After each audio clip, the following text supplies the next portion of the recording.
YouTube, what's going on? It's your boy Beam, and today we gotta go drop the Chevy Blazer off. I seen some RGB lighting, and I would love to add RGB lighting to my car just for the vibes. I want to set it off. It's all blacked out already, so we gonna add the RGB lights.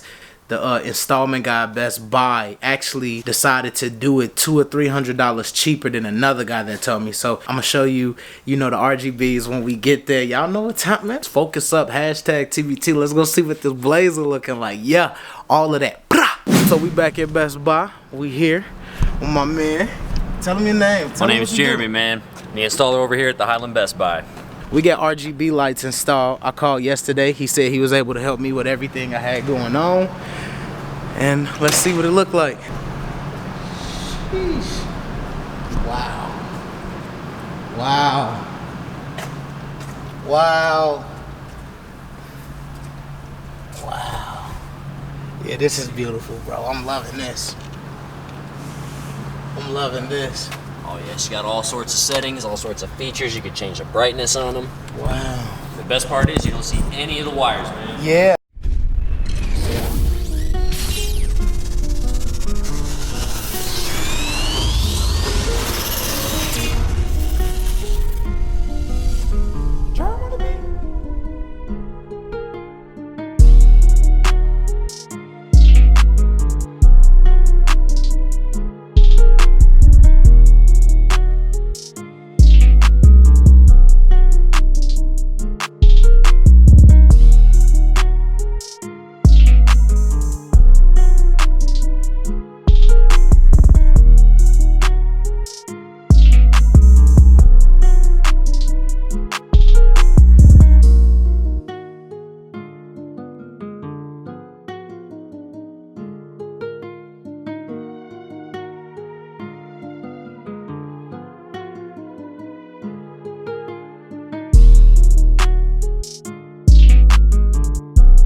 sir.